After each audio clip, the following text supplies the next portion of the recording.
ओढ़नी के रंग पियर, ओढ़नी के रंग पियर, ओढ़नी के रंग पियर, जादू चला रहल बा। लागे की जैसे खेतवा में, लागे की जैसे खेतवा में सरसों फुला रहल बा। लागे की जैसे खेतवा में सरसों फुला रहल बा। ओढ़नी के रंग पियर, ओढ़नी के रंग पियर।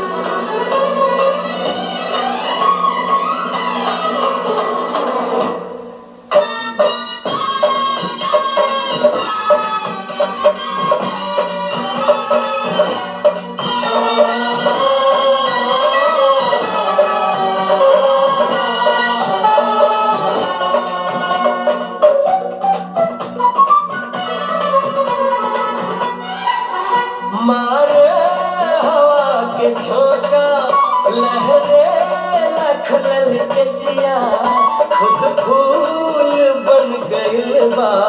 खुशबू से भरल दहिया, ई शरीर के बनावट बिजली गिरा रहल बा।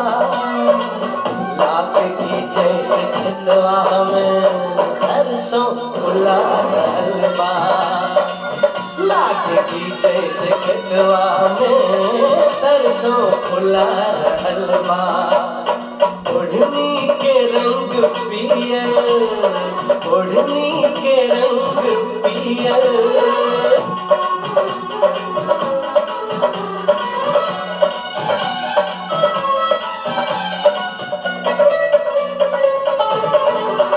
बउआ के तोहरी पायल जब छन से छनक जाता, लागे कि कौनो भंवरा बगिया में गुनगुनाता।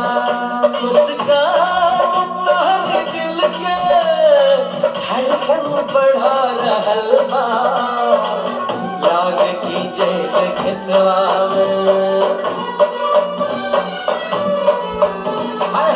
लागे की जैसे खेतवा में सरसों फुला रहल बा।